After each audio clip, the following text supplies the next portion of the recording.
At the center of the universe, at the border between the light and the dark, stands Castle Grayskull. For countless ages, the heroes of Grayskull have defended the universe against the forces of evil. Walk through the Hall of Living Pictures and learn the history and mystery of the Masters of the Universe. Dive deep into the mythology of Eternia, Etheria, and more. For those who know the stories of Grayskull will come the power to be supreme, the power to be all-knowing, the power to be Legends of Grayskull.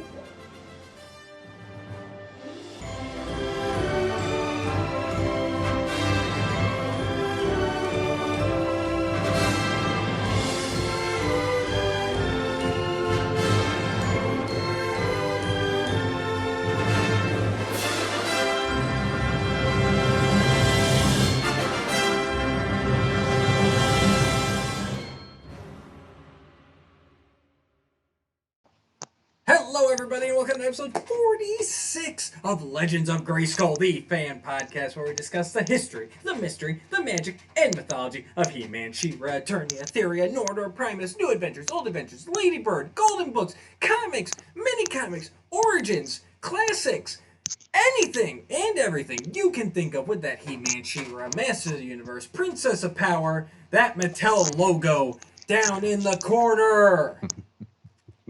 I'm Matthew Dooch. I'm here with, there you are, Shawn Scavarna. Shawn, how are we doing tonight? Doing okay. I actually, I dipped my toe into a Powerhouse Animation Studios series. Did you? Just in the last couple days. The Blood of Zeus is out on Netflix, and I haven't watched the whole thing. I've watched the first 4 episodes. And it's kind of in my, hey, they're doing He-Man. We're about to see something from them that could be similar to what we're seeing here next year. So according to Kevin Smith, 6 to 9 months. I always like to remind people. So you're liking the story, the animation, both? What's tickling your fancy without going spoilery here? Because I haven't seen it yet. I didn't realize it was out. I'm not going to be able to go spoilery, to be honest, because I have to rewatch it to go over the minute details. Greek mythology was never my strong suit. There's elements of it that I remember from, I took Latin. Mm-hmm. They made us take Latin when I was in 7th grade. So I vaguely remember some of those stories, and those are coming into play in this. They're going legit with the mythology. Yeah. Of the gods and the mythology of a lot of the names that you'll hear on the show. The story is pretty adult. Okay. It's kind of like the Greek gods meets Castlevania, if anybody's watched the Castlevania series. Lot of blood, lot of violence, doesn't shy away from it, which I'm pretty impressed by. Animation it's pretty good, although the episode I was just watching, I felt like the animation was a little less spectacular in a few scenes. Looked a little more rushed than I expected out of Powerhouse. But honestly, it's interesting, and it's holding my attention enough to go, I'll probably rewatch this and really get my bearings on this, because I don't remember... I'm horrible. When it comes to new things, I don't remember names at all. Like, it takes me a few times to remember people's names in general. So watching a new series and having all these characters thrown at me 9 out of 10 times, I'm like, that guy, the blonde guy, and then there's the brown-haired guy, and then there's the woman. I'm that guy. That's the only reason I still introduce ourselves at the beginning of the show, because otherwise Shawn won't know who I am. Like that guy with the glasses that knows too much about He-Man. He wants to talk about it all the time. He likes to call me and say, hey, let's do a show. And I say, okay, kind man, right. Let's do things. Anyway, I'd say, how do I want to put it? I would say if you like Masters and you're curious to see what they're going to do, like getting an idea at least of maybe the feel that we might be getting, it's worth a look, honestly. It's not He-Man by any means. It's very much Greek gods, the mythology, like I was saying. but they take it seriously. So it gives that kind of a grounding to what we could be getting coming out next year with Revelation. So Nice. cross fingers. Yeah. Let's see what happens. I'll have to check that out. And I still need to check out Castlevania. I haven't done that. Oh, really? Yeah, you haven't even tried that one yet? Okay. It's hard sometimes when you get, well, I'm preaching to the choir here. When you got you got the kids and you got adult-themed stuff that you want to watch, and yet they always seem to be underfoot. And then when you do get time, then it's like, okay, but now it's mine and my wife's time, so now what do we watch? You know what I mean? So, exactly. Yeah, and Castlevania is definitely not a kid's one, obviously. This one's not a kid's one. I haven't seen anything Powerhouse has done that is a kid's one. It's all animation that I've seen, and all of it just feels like you should be at least rated R to watch these things, and that's impressive. Right. Yeah, no, I gotta check it out one of these days. Hopefully soon. Something I wanted to bring up right quick, and I came across this getting ready for tonight's episode, and it's not Masters, but it's very much Masters adjacent, and I don't know if you remember it or not. I want to know what our viewers think. If they wouldn't mind us taking, not tonight, but taking some time off of Masters and talking about a wonderful series from around the same time called Tales of the Realm. You remember this, Shawn? I have seen it, but I've actually never read it. Yep, it's from, it was published by MV Creations, which of course is the company owned by Val Staples that gave us many wonderful Masters of the Universe comics. It was out around the same time, and only went one volume. Unfortunately, there was supposed to be a second one, but it never came out, and I don't know why. Some good names here actually. Robert Kirkman, you ever heard of him? Yep. He did the story. He might have a future. Yeah, he might have some future in writing. He did the story for this. Matt Tyree was the artist, and Mike Garcia was the colorist. Okay. And basically, it's set in a fantasy realm, but that is also modern. Here, I'll read you the little description here. What if we rode dragons to work every day? What if myth and fantasy were real? The realm is full of the hustle and bustle of life of the earth as it is today, with a little twist. Dragons and ogres, sword and sorcery are the norms in the realm, seamlessly blended with our familiar human counterparts. Follow the stars of Tales of the realm's hit TV series, as they strive to make it big in the industry.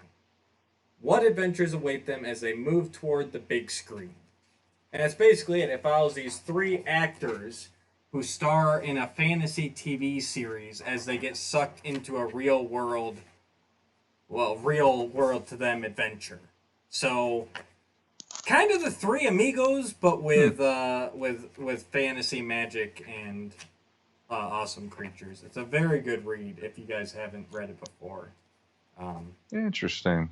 I just had to give that a good plug here because I was digging through my comics to find out what we are going to talk about tonight, and it was just like, I was looking so forward to the second volume of that, and unfortunately, it never came out. For like 2 seconds, I thought they should have grounds to sue Disney and Pixar because earlier this year they had Onward, and that to me was one of the greatest movies I've seen in a while with how the story. That was one that I had no interest in seeing at all. Me neither. I like fantasy to be fantasy. I don't like it when it turns into, oh, here's real life, and now all of a sudden we have Pegasus is flying around, but people are also on iPhones. Yeah, and it's like I hate that. It's I don't like the juxtaposition of that at all. But it was one of those movies that my daughter was home from school. Yep. And it was like a teacher conference day or something. And I'm there with her, and I go, let's go to the movies. This Onward movie came out. by the time I left that movie theater, I'm like, that is genuinely one of the freaking coolest Disney movies I've ever seen because of the way they wrote it. And it sounded like that up to a certain point. It's that same But kind it of isn't the world. Yep. reality TV thing, though. But it sounds like the world is very similar, but the premise of the story is going to be like nothing like I've seen in Onward. No, Cool. but yeah, it's that same kind of setting where it's like a modern day. Yeah. I just flipped out. There's like bars and like the one guy's in a nightclub and they're dancing and they're drinking and everything. But then the TV is a magic mirror on the wall. You know, stuff like that. Okay. Okay. Yeah, very well done. I'm gonna have to find a way Cool. for you to read through that because it's very good, and of course there's lots of wonderful nods to Masters and many other fantasy franchises. So, did Kirkman write that one? Kirkman wrote it, or he just? Yeah, no. I'm surprised he wrote that. That's something that it never. I've heard of how many things he's written, but I've never heard that listed in his biography or whatever is. He must not talk about whatever you would call it. He must not talk about it anymore. Yeah, I guess I don't know, but that kind of makes me sad that but everybody has like, if he talks, for instance, I'd say Kirkman nowadays would be almost like the modern Stan Lee because of so many people gravitating to his work and enjoying it in that way. And it's like Stan Lee had so many things that after a while it's like, well, he did Spider-Man and he had X-Men and he created a whole. Then after a certain point, you're like, he's done all these other things, but people just go, but those are the main hits. These are the greatest hits of what he's done in this career. Look at J. Michael Straczynski. Everyone's like, oh, that's he's Babylon 5 and this, and it's like, well, he was She-Ra too, and they're like, yeah, we don't talk about that. He doesn't. Yep. Don't tell Jay. Don't ask him about that. Bruce Timm, he's another one. Like he got his start. He worked for Filmation, and he did books and mini comics.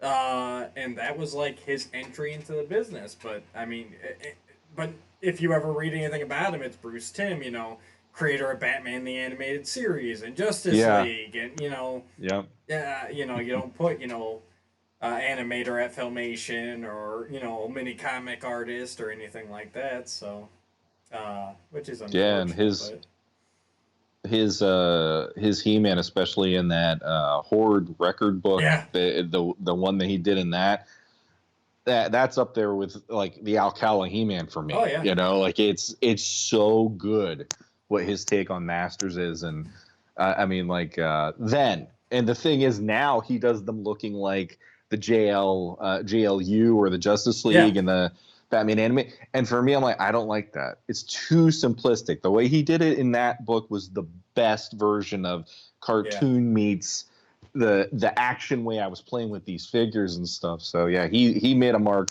whether or not he accepts that being a part of his cred. I don't care. It still works. The thing is, you can still see, even in the mini comics, you can see that that Batman the Animated Series style starting to develop. Like it's still it's a step closer to that it's not all the way there, but you can see the style that he's going for, especially like the mini comics where I'm sure they were just like, just draw He-Man. Like we just need He-Man on this page. We don't get bogged down in the nitty gritty, and he was one of the few to work for not only on the classic series but the New Adventures series. He did a couple of those mini comics. So, I mean, Bruce Timm was invested deep into the franchise, and now he just doesn't talk about it. So DC is just like, don't do it. Don't talk about this. Just talk about what we've done because it's good. Yeah, which it is. I'm not gonna deny that, but he deserves all the praise, all of it. I mean, he made Batman for a generation. When I think of certain heroes, DC heroes, like Justice League is my reference point. Especially if I didn't follow comics, every title every month. So like for some guys like The Question or Booster Gold and stuff, like that's where I saw them growing up. I never saw them in any of the comics I was reading or anything. It was just some great episodes of Justice League. So. And thank you guys for joining us on our Justice League Unlimited podcast. And now let's talk about For the Man Who Has Everything. I always thought that episode was really boring, actually. Well, here we go, rabbit hole. I didn't. I'll say I appreciate it. It is a good episode. I'm not going to take that away from it, but I think it's rated higher than I feel it should be. Now go. Here's the thing. Up until that episode, Wonder Woman was never a character that was displayed in that power set for me. I didn't really read Wonder Woman too often. So when you have someone like Mongol, and it's like, okay, Superman's down for the count. He's not even in this. He's off in La La Land, and you have the other big two of the Trinity, and the fact that Batman can't physically go up against Mongol. He will die. Wonder Woman is their last hope, and you see her going so hard against him. I was sitting there just entertained to the nines, just going like, I can't believe I'm getting to see Wonder Woman in that way.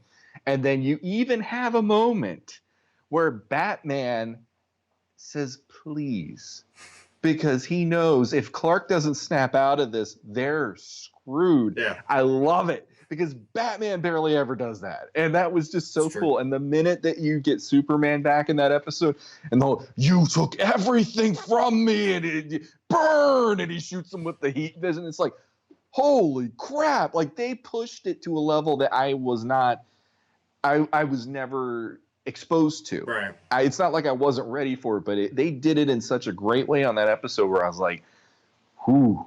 It's like Wonder Woman in action too. Whoa. Oh. Yeah. I mean, it is a pure character-driven story there in that one. It is. It is a good episode. It just seems like that's everyone's go-to. Like, that's, yeah. It's a good episode. It's a good episode. No, it's not my all-time favorite, but I loved what it gave us with that episode, is what I'll say. There's one, and it just reminded me of it, one great moment. This really is the Justice League podcast. Apparently we need to do a Justice League one as well. And actually, this is from the new Batman Adventures. And I can't remember the name of the episode, but it was where Batman was missing and Robin was trying to keep everything under control, but Tim Drake Robin, the new Batman Adventures. But he just wasn't doing well, and Superman shows up and he's like, what's going on? And they set off to find Bruce, and there's and I think if I recall correctly, it ended up being was it a Brainiac scheme? I can't remember who the villain. Just one part has always stuck with me, and that's towards the end of it, because Superman has dressed up as Batman, to try and figure out what happened to Bruce, and so it's like towards the end, and whoever the villain is like fighting who he thinks is Batman, and the costume ends up coming off, and he's like, oh, we're gonna find out who, or maybe was it Luthor? Maybe it was Lex Luthor. He's like, we're gonna find out who Batman really is. He's Superman, because he's still got the Superman costume on underneath and everything. So awesome. That moment has always, I can't remember the specifics of the episode, but that singular moment has always stuck with me. I know I've heard that story. I didn't see many of the Batman animated series ones growing up, but I feel like I have seen that one, because it sounds, I've seen all of that somewhere. Yeah, no, and that's one of those episodes that I would appreciate, because I always like that when if you could swap a character and the expectation is completely out the window, and then the villain's like, "Oh crap!" Right. It's like, I'm sorry. No, yeah, it's a good episode just for that. Same as last one, I promise. And I know I brought this one up to you before, but the Great Brain Robbery. Oh heck yeah! Oh yes, that one's great. When Lex is in the Flash's body, his mind is, and he looks. He goes in the bathroom. He's like, oh, well, at least I can find out who Flash is. And he pulls back the mask. And he's like, I have no idea who this is. That was one of the best moments of that whole episode. That and when Flash is going crazy in the Watchtower, Yeah. and it's like Green Lantern, it's Red Tornado, Doctor Fate, and I think there's one other character, and they're all trying to confine him. Yes. Without him doing something to knock the Watchtower out of orbit or blow up things or whatever. And Dr. Fate tries to corral him at one point, and the Flash runs up and starts beating on his helmet. It's like a bell, and it just starts shaking. Oh, I love that part. It made me laugh so hard. I fell out of my chair the first time I saw it, because I'm like, they actually went there, because I've always thought that about Dr. Fate. It looks like he's got a bell on his head, you know? And then all of a sudden they did it. I'm like, I'm done. It was so good. I love anything that kind of subverts the expectations there, where it's like, and you don't think about that. Like, okay, yeah, they got the... Because everyone always goes, well, why don't they just take his mask off? They got him knocked out. Why don't they take his mask off?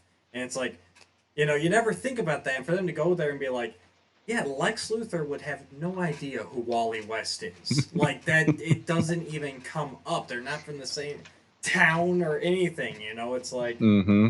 And, you know, there are those like Bruce Wayne in that who obviously would be recognizable regardless, but... Yeah, it just I was cracking up. That's a great episode. So yeah, thanks everybody for joining us on Legends of Krypton. Legends of the Hall of Justice. Legends of Justice. So do we got something else to talk about? I think there's like a blonde-haired guy we're supposed to be talking about instead of black-haired men. So we're going to talk about Booster Gold now? Okay, so Booster Gold. Why not? That's a great episode, too. That is a great episode. The greatest story never told. That is a good one. I am not Green Lantern! So enough DC Universe. Let's talk Masters of the Universe. Yeah, let's do that. If I would have known we were going to start cribbing DC tonight, I would have just brought all sorts of craziness to the table. I wasn't prepared. Yeah, I wasn't. I brought my He-Mans. I didn't know we were going to play Justice League. I said, real quick. I know. We're all over the place tonight, folks. Steve, or I really don't know which podcaster it was, because they just put it up on their Podcasters of the Universe page, but one of them actually received their Super 7 Snake Mountain, and they posted up some pictures. I think that was Friday night, Saturday, in the past couple days, and that was my comment on there. I said, hang on, I'll be right over. Mommy, I'm going to the podcaster's house. They got Snake Mountain. Stevie's got a Snake Mountain. He said he'd let me play with it tonight. He said I can watch while he plays with it. I'll be sleeping over in it. It's big enough for me, at least. That's what I told him, because he said, well, I'm going to bed in like a half hour. I've said, dude, you've got Snake Mountain. This is all nighter now. You know, it's like, yeah. It's like when a new movie or video game or something came out when we were kids. It's like, no, man, we're getting together. We're gonna all night. Here we go, buddy. I would have been that way too if I got Snake Mountain, man. That would have been like, what? It's 4 a.m. I'm not even tired. You know? I'm not even tired. Your son would be passed out, like drooling on the rope bridge. Mm-hmm. about like 9:30 at the latest. I think he would have lasted, and then he would have been down for the count. He's 4, so. Yeah. Good times. So. Last side tangent, I don't promise, but we're gonna try. So where you want to start the comic? You want to start the figure? Where does Shawn want to start? Where do I want to start? How about let's talk about the character and the figure. How about we start there, and then we get into the nuts and bolts of the story we're going to talk about. So I got the Masters of the Universe Origins, Scareglow. Mint on card. Or it's mint on card, as Walmart.com will allow it to be. But that's all right, because we're going to rip them. And here we go, folks. That's good stuff right there. I tell you what, for all the, and I know our last episode especially was very much complaining about Origins and everything else. I will say this right here is one figure that when I saw him, I'm like, you know what? I gotta get him. Mm-hmm. Number one, I will never be able to afford a classic Scareglow. So the only way I will ever get a classic Scareglow is if I find out when Shawn's going on vacation and sneak into his basement. And you know, If I can position him properly, there he is. I am a sucker for translucent and glow in the dark figures. So it was like, okay, this one I've got to have. And I will say, because I feel I was a little bit harsh on him last week. As far as the origins go, this guy right here, Scareglow, and actually Ram Man, I could see myself getting because they just look phenomenal. I think they're both really well done from what I've seen, you know, in the prototypes and everything. Let's see how he holds up here. We gotta talk about these comics too once in a while. The newest one is called Double Trouble. It's got He-Man holding an Orko and an evil Orko. Oh boy. Haven't read it yet. I did see that there were pictures online, but I haven't read that at all. We'll read that another time. So we got Scareglow. Once again, good, solid joints. Everything feels good, nice and clicky. Ankles are nice. Plastic feels good. I know some people have said they feel like the plastic is inferior. Honestly, it feels sturdy to me. It really does. We got the cape. It's plastic, but it's very giving. It's very flexible. It's definitely more flexible than any of the classics capes that I have, and it does have. I don't know if I can get the focus. It does have like a texture on it. It's not translucent near the bottom though. Huh? No, it does not. It's just like one. It's one. It's purple. That's it's a purple cape. Yep. Mm-hmm. That's what I liked. There's not the tatters. There's not the that. translucency. No. Mm-hmm. Yeah, I never expected that before I got the classics one, and I really like that they have the tatters and the translucency in there, so it does give it that like ghostly feel. Yep. And then the head. And I like that head sculpt. No, it's Scareglow. They nailed it. That's that's my big thing of contention of the the Skeletor that we got. It's like, why couldn't we just get a typical Skeletor and then do like a variant later with the mouth open or something? Whereas that works for me way better than our actual main lead villain. I will say right off the bat, the cape does fit loose, which I'm not a fan of because it does move around pretty easily. I had the same problem with Bo's armor in the Classics line, so it's not just an Origins issue. I always like if they do a cape like this, like it somehow locks in, you know, rather than just kind of hanging there. But, you know, small grapes. The scythe looks good. I'm going to hit a button here and everything's going to blow up because I keep dropping things onto my keyboard. But no, he's Scareglow. I mean, he absolutely is. My fingers are wonky, though. He's got a little... What do you mean by wonky? Little quality control issue. Looks like it got... Oh, that's coming right from my face. That's kind of doing like a Vulcan thing there. He's got like this. His ring finger is a little bent there. But yeah, other than that, he looks good. He looks like Scareglow. Like, good job, Mattel. I mean, all right. This is how simple it is. Just make it look like the character we know and love. And I do wish they... I'm going to stop trying to put that in his hand, because I will blow up the podcast somehow. We're still good. But yeah, no, I'm really impressed. I mean, it's nothing compared to your classic Scareglow, obviously. But he looks nice. The only other Scareglows I had before that were the minis. Scareglow and the Mega Construct Scareglow, which are both very nice as well. And the minis does have that two-tone cape as well, where it kind of fades Yep. out. Mm-hmm. Mega Constructs, they do the same. They do just the plain color. It does come down a little longer though. Mm-hmm.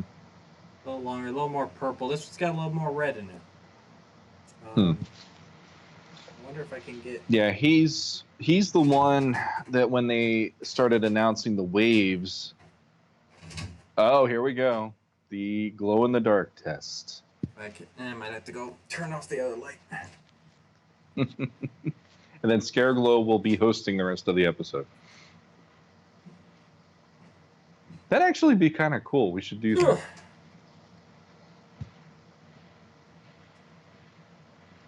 Find my earbuds again. There we go. I think I got it. I don't know if the camera will be able to pick it up. No. A little bit there. Mm-hmm. Light coming off the computer's too much. Oh well. It was worth a shot. But it does glow really nicely. You guys will just have to take my word for it.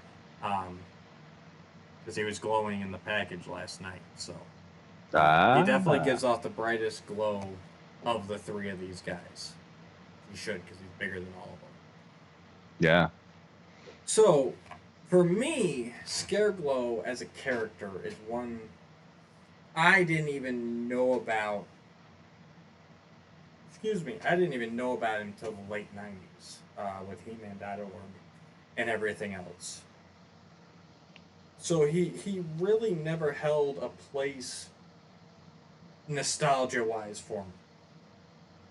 He is one I've come to appreciate, but kind of the same thing. I feel a lot of times that he's pretty overrated, especially considering how little he's appeared, and just. I mean, he's a cool figure and everything. He looks nice. I love glow in the dark, but as a character, we haven't seen much from him, and yet he is a character that will regularly. I mean, nowadays. He's always one of the first characters. He's in the first couple waves, as we see in Origins. We saw it in Mega Constructs, the minis, classics. He was in the first year, the first full year. You know, he's definitely a fan favorite. Am I wrong in saying he's the Boba Fett of Masters of the Universe? Like, he hasn't really done much overall. But he's like one of those guys that's always brought up as favorite character or, fan favorite. I think you could probably say, yeah, he would be the Boba Fett equivalent because he looks cool. Yes. But then when you get into the story of him, or when you get into like even headcanon for him, he's all over the place. Right. And it's like there's so little that he's all over the place because a lot of fans took it upon themselves to just have fun with this character that really doesn't have a huge amount of mythology, at least for the American side of things. Right. And like for me, I knew about him when he came out originally in the 80s. And unfortunately, that was when I was also starting to get into other brands and lines, because it's like for me with two of the big properties from the 80s, which was Masters of the Universe and Transformers. Masters, for me, it kind of ended after the 87 movie release. Right. Because that was sort of like we got a live action movie, and it kind of blew the roof off the joint for me as a fan to go, holy crap, we actually got a live action movie. Right. And then my needing to buy the other figures that weren't connected to either the original vintage or the movie, it started dwindling. Right. So here's these, here's Clamp Champ, and here's Scareglow, here's Ninjor, and I only had Clamp Champ out of those. So he was one that I never had in my vintage collection, but I was in a toy store that had him when I was a kid, and I'm almost positive I was looking at like Ghostbusters figures, because Ghostbusters was like right at the end of me loving Masters. And I was looking at all the figures Kenner was putting out and all this stuff, I told you the other day, my mom was looking at the Masters figures Right. on the pegs, and she saw Scareglow, and she made a point of going, "Who's this?" She's like, "Is this a new version of Skeletor or something?" Because I mean, it's like, okay, he's a skull face guy, and like, there's only one skull face guy really in the line that mattered. And so, you know, his title, or his whatever you want to call it, the subtitle for him was Evil Ghost of Skeletor. Yep. And that put it in my mom's head.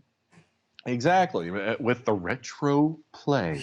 That put it in my mom's head. She started asking me questions at the toy store, going, "Is this Skeletor's ghost? Like, does he die?" And she started like making me in my head start going through. There's some cool stories you could tell with this. Right. And that was how I always thought of Scareglow. I always figured he was this future version of Skeletor that was dead and made it back. And he was having his own back to fight He-Man because he needed that help or something. Or the glow power, the fear power. It was like him unlocking something he couldn't have unlocked before he died or something. You know, like I had all these concepts in my head of this character. And I liked what I thought of him. And I thought it was kind of spooky. You know, it's basically saying this character could die if this really is Skeletor. Yeah. You know, so there is a certain amount of, you didn't really deal with death in this line. You didn't really deal with a lot of those kind of heavier issues. And that was like, and this is at the end of the line. So there is this feeling of they're going places that maybe the kids weren't ready to go to even, or whatever. Yeah. So it made it pretty compelling to imagine storylines with this character. And another thing real quick, I know we talked about it, but sharing it with the listeners, like for me, if I was a kid right now, and the Origins line is obviously it's coming out on the pegs, and you know, people go to Walmart and they're finding them and stuff. If I was a kid, Skeletor wouldn't look scary to me. Skeletor with that open mouth, I mean, it's just I have a prejudice against it. I can't help it. Absolutely. But if as a kid I saw Scareglow and I had He-Man, that would be my go-to guy to be the leader of the bad guys at this point, because he looks genuinely like this specter, sinister character that you don't make fun of. He looks like he's serious. Right. He looks like he's genuinely going to be a force to be reckoned with, just from the overall design of the character. Mm-hmm. No, I completely agree. And it's interesting finding someone who actually, because you've heard for years about the speculation about, is he is he a dead Skeletor, or is he just a ghost serving Skeletor? And you know, you're in your mom's story. That's the first time I've heard of somebody actually back in the '80s going like, "Is this what happened?" You know, because I think everyone else, there was a lot of us that didn't know about Scareglow when he came out. You know, we were either, you know, quit the line already, or, you know, we just never saw him. That was the other thing. It's like, he didn't appear in the cartoon. He didn't, you know, he appeared in the mini comic, but that came with those later wave characters. So if you didn't see those later wave characters, you didn't see him. You know what I mean? Sure. So it's interesting to find out that because you always hear about that, like, oh, I always thought he was Skeletor. I've heard people say that they used him as their movie Skeletor, you know, because of the white I've heard face that. and everything. Yeah. So it's definitely there is definitely more speculation out there than I thought there would be when I first heard about him. You know, because when I first discovered the character, like Scareglow, oh, he's a glow in the dark ghost. Yeah, you know, he's on Skeletor's side, but I never thought that he was Skeletor. You know, and obviously, so I think it's pretty safe to say at this point that their intent with the vintage toy and the vintage mini comic wasn't that he was Skeletor. I think that's safe to say. He was from another dimension, and he had the frightening glow. However, reading deeper into the character, thanks to the wonderful Masters of the Universe Character Guide and World Compendium from Dark Horse Books. In the 1986 Marvel Star Comics, there Scareglow was Skeletor's ghostly double. Scareglow was created to fool the heroes into thinking that he was the Lord of Destruction. He lured the heroes away from the royal palace, and he could become immaterial to evade capture. So yeah, so the Star Comics, they made him actually like a faker of Skeletor, a double. Yeah, and that's actually a pretty cool concept too. I don't mind that either. And then also in 1986, I'm sure they were whatever they were inspired by was the same source, but the UK comic magazines. Scareglow was a creature conjured by Skeletor in his own image from light energy. In daylight, Scareglow was invisible to his enemies, allowing him to attack unseen. In the dark, he emitted an eerie spectral glow. So they kind of took the fear out of him completely. It was just like during the day, he was like the invisible man. He could just hit you out of nowhere. But then at night, you could see him because he glowed in the dark. So... he's one of those characters that I like a lot of the different concepts of him, whether or not they're going to be canon going forward. Right. And pretty much both of the things you said, I already like. And I still like the idea of what my mom and I were kicking around that day at KB Toys. Like, it really did make me just go like, okay, so the first question for me is, how did he die? Right. Because that is in and of itself an interesting, epic kind of a story, because it's Skeletor. It wouldn't be somebody that, oh, well, he just tripped down the stairs and broke his neck or something. It would have to be a big reason that he dies. And then this character comes in to replace him. And then it's like, oh, like for me, just on a whole bunch of levels it worked. But a lot of these, like that whole idea of him being invisible during the day and then glowing at night, that's creepy too. Yeah. I like that quite a lot. And that would have been interesting that would have made Adam more paranoid to turn into He-Man than anything, because who's to say he's not there? Yeah, and it's like that would, if you don't want to talk about invoking the fear, he still would have the fear that somebody's watching him that shouldn't be watching him, because it didn't have the Doom Seekers back in those days. Right. But that could have been that character to do it. Yeah, he's got so much potential. He's got, I mean, and then you go even with the. Is he actually a ghost, or is he a ghost-like being? I mean, because, yeah, they call him a ghost, whatever.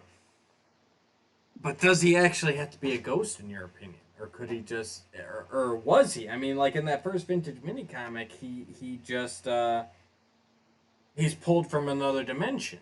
So it's kind of like a Skeletor thing. Like maybe just all his people look like this, and they glow, and they project fear. You know what I mean? Or yeah. I mean, how dark do you get with this? Or is he actually the ghost of somebody? That's the thing. Like in my head as a kid, I went dark, right? Because I loved the idea that you could go there with this line more than other lines, because it was barbarian. Barbarians I equated to being something you could do some dark stuff with. Because magic, barbarians, that sword and sandal, sword and sorcery, and like I attempted to watch Conan when I was a kid, and my mom jumped like an Olympic superstar at the VHS, the VCR, because she saw the naked wood witch part, and all of a sudden it's like, I can't watch this. But that in and of itself made me go, this is how I want to play with the line, though. Like there should be some darker moments. So I kind of like the idea that, and they did it in classics. Yep. I kind of like the idea he's this, like, he is a spirit that's basically in purgatory, and he's paying for something that he did. I really like that idea that he has like a penance, and he's doing something one way or the other. It's almost like if Zodak became, he was the neutrality guy, but he almost sided a little more good than evil because of dealing with the sorceress and some of that stuff in Filmation and then the comics. I almost like the idea he almost could be like the Zodak for the evil guys, where he's trying to tip the balances and do something with the, him being in purgatory and him wanting to do something in order to set his soul free or set his whatever free in that way too. That could have been an interesting way. But I think he has to be some kind of spectral character. I like the idea he would not be somebody you could just run up and grab him and hold him, and you could put him in a prison or something like that. It makes him a little bit more creepy, and it makes him a little more powerful in some ways, because what do you do with something like that? Right. 2000 X Man at Arms would have figured it out, but I think it would have given them a run for their money when they first met him. Oh, for sure. No, and that's the thing. He's a character who, when he, it's a familiar trope. A character gets introduced and they're amazing and all powerful and everything. But I think he really would be like he comes onto the scene and it's like, well, what do you do? Yeah. First off, the way he's set up, if he gets his glow power off, you're frozen in fear. So it's like, how do you fight against that? And then if you add in that he might be some sort of immaterial or corporeal, then it's a whole nother issue. And I think just for that reason, I prefer him to have some sort of a physical, even if just a skeleton, like just have some sort of a physical body. Don't have him completely spectral. Because otherwise, then you're just painting yourself into a corner story-wise, because he is too powerful. Like, what do you do then? If you can't hit him, you can't contain him, and he has the fear power, Well, it could be when he's using the fear power, he has to focus and he's corporeal then. Right, that's what I'm saying. Because of the fear, I like that it would be when he's using the power, he's corporeal. And that makes him weak. Yeah. Like somebody else could be there and they take him out if he's not focused on them. But if he's dealing with the person themselves, they can't do anything about it, because it's all that nightmare stuff that's, messing with their heads, and they're just, stone cold and afraid. I'm just amazed by him. That's just my take. I mean, like I said, there's a ton of ways you could take this character, because there's never been a legit, this is how he was represented, other than the very, very few literature places that we have to go. The Filmation never got to touch him. Even 2000X, they didn't get to touch him. Well, so, and we're finally getting him to Revelation, so we might have a clear cut, this is what he does, for how that works at least. But it's like, from our childhood, we could just play with this idea all we want. Yeah. And that's pretty cool. No, and he's definitely he's a fan favorite. He's one that's had lots of speculation about him over the years. And to this day, he goes for insane prices. Whether you go, vintage is ridiculous. Classics is laughable. I mean, it's insane. And honestly, even this new Origins guy, considering he's $15 on Walmart.com, but he sells out quick, as the whole line is, and eBay's going nuts right now. It's crazy, and it's like, everybody just take a breath, calm down. This one will be everywhere within a month.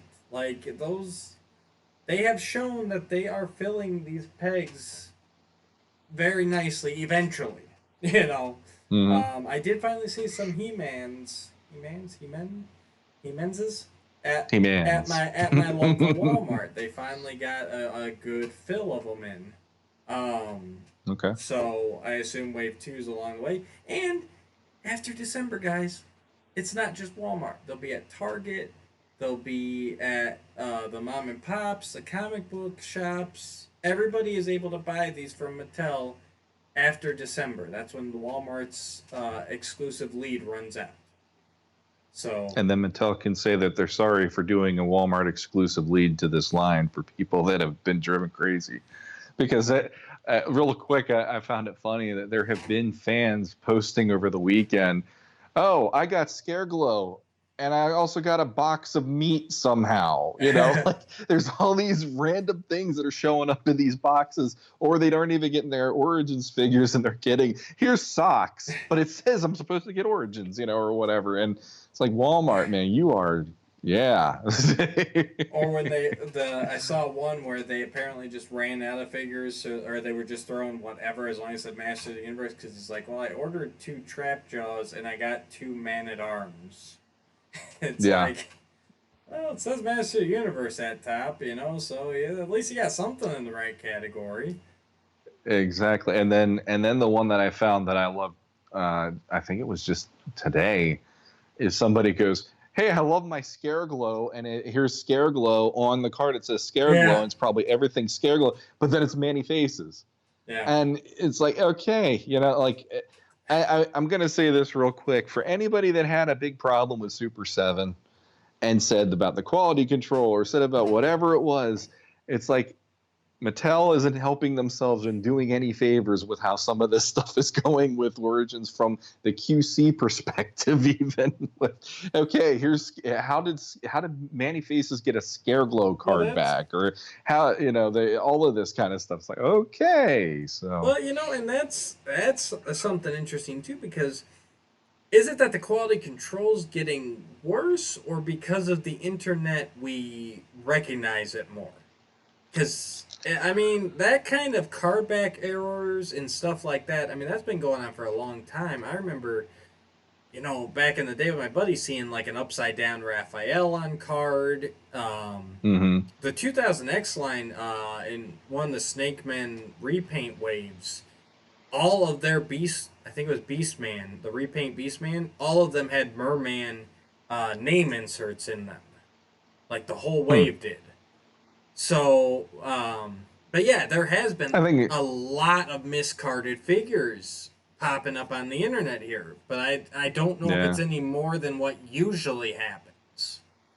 That's true, and the internet does make a small problem into a mountain, mountains from molehills and all that stuff. And because we're in these groups, we're seeing a daily and almost hourly to every couple of minutes account of what people are finding, what people are able to get, what people are getting shipped to their homes. So, I'm sure, but I don't know. It just, there is something about it that amuses me when, like, quality control things, when I was a kid, it would be, from what I had, it would be, oh, here's a comic, but it doesn't have the right, like the mini comic has one cover and it has the interiors of a different mini comic in it. I guess this will be worth something one day. Or, oh, here's a Prince Adam, but he comes with the gray power sword instead of the pink one. Oh, it might be worth. That was my mom's tagline every time something she saw like that. Oh, it might be worth something someday if you get that one. It's like, I don't want that one. I want the one that's legit. Like, I want the good one. But yeah, I know, even like when I was a kid, I'm sure there was quality control stuff that snuck through and it ended up on the peg. Sure. But it is funny when you see multiple times in one day from a whole different, like one person and then another person, and they're all in a different state and everything else. It's like they're getting this craziness happening to them, and it's like, okay, so somebody was asleep at the wheel that day, or why did Dan have to take vacation when he did? Because Lord knows Jeff wasn't the one that should have been in charge, or whatever. But and honestly, the miscard doesn't bother me as much. But I saw today that apparently Manny Faces is having a problem where the monster face isn't painted; it's just plain green. So that's something that would drive me nuts more than a miscard, even though obviously ordering online a miscard means a lot more than seeing it in store, because since it was miscarded as Scareglow, when you order Scareglow, that's getting sent to you. So, I mean, I get the frustration and everything, but yeah, there are, apparently with Manny Faces, that in the Origins wave, there are some big problems with him right now. The paint errors. So. I saw that today, and I don't even know. I mean, and they were supposed to do it where they're going to show each of his faces, so you could get a min on card with any of the faces, one of each or whatever. And that's kind of cool in that way. And something I thought about, and I think this actually was brought up on our page, I never thought of this, and that's just me being a stupid American. Sure. But, for collectors overseas, Origins is a big deal to them because Classics is such a costly collection to get into. And I never for once even thought of that because I know it's already costly, but I didn't even think about all the fees associated to trying to get one of those. And we're talking just one figure. Right. And if you're paying $100, say, for a figure, and then on top of that, all the other fees, you're probably in for like $150 to $200 depending. So it's like, I don't begrudge anybody that this is the line that they're excited about because they can get new stuff and they couldn't get the classics like we could as readily. Right. And so, again, I'm never going to tell somebody they're wrong in how what they want to collect or how they feel about that stuff. And when that was posed to me, I'm like, never going to fight that because, if I was in another country and it wasn't as accessible and easy to get these classics figures, well, yeah, I'd be thrilled. It's like, bring on the Origins. Let's have them because, hey, it's new product and I can at least appreciate that, And so, I don't want to say I'm backpedaling from last episode, but I'm just saying I understand on a whole different mindset why this matters as much as it does to the fans. So no, exactly, and that's it. And I tried to hit that at the end of the episode, but I don't know if everyone understood it. Last episode, it was just us complaining. Like we had issues with the Origins Grayskull, and we wanted to have a complaint session, and we had it, and it was fun. And that's but again, we are not knocking anybody who is excited for this, anyone who's looking forward to it. I mean, I'm happy for everyone that's excited for Origins, looking forward to it, picking up everything. That's great. And I got nothing else to say about that. This is just us having a chance to express our opinions. So, real quick here before we jump to the comic. So in our group, Shawn did put out there trying to get some gauges on other people's ideas of what Scareglow is. So I'd like to give a little shout out here. So John Spencer, he posted that in his universe, Scareglow is the superpower version of Skeletor. So that's cool. It is. That's like I said. Some people looked at it as a movie Skeletor. Some looked at it as the upgraded Skeletor. Very nice. And then R.J. Clark. Let me get these here. Okay, so here's what he had to say about Scareglow here. R.J. Clark. This was when I coaxed him. Coaxed it out of him because he was like, "I'll show it in the animated form," and I'm like, "Well, just give us a taste. Come on." So in his lore, Adam is just the latest in a long line of champions from various villages to be called He-Man. All of his predecessors were violently murdered and defeated by Skeletor, who then raises them and uses these dead champions as a skeleton, as his skeleton army. So, Scareglow, he said Scareglow is a direct descendant of Adam. I think he means ancestor, though. Because he would have been before Adam. Yeah, direct ancestor. So, Scareglow is a direct ancestor of Adam and the most powerful of Skeletor's skeleton champions, and is the executioner. This, of course, will set up a showdown between Adam and Scareglow. That's a neat idea, RJ. I'm not even gonna lie. That is outside of all the normal lore, but that's cool. Like for him, for all of the champions that Skeletor has slain before He-Man comes along, he then turns them into Scareglows. Like that. That's cool. I'd watch that. Well, that's the thing. Like, first off, I wanted to say thank you to anybody who actually responded to this because it was awesome that we had an interaction here with the fans, and that was something we say it every episode. like, subscribe, give us comments, give us feedback. And we finally are getting this, and it's like, this is fun. This is what we've been waiting to do. Right. And honestly, it's awesome because RJ and I think our sensibilities of what we think Masters could be aren't that dissimilar. Like I don't even go into as deep of a headcanon as he did doing that, but it just made me happy to go, he's talking about murdering, he's talking about killing. This is how I've always wanted to talk about Masters, but Filmation just was like, nah, we're not doing that. And him just going there, it's like, this is the dark stuff I was talking about. Right. Scareglow should be associated to that kind of a feeling.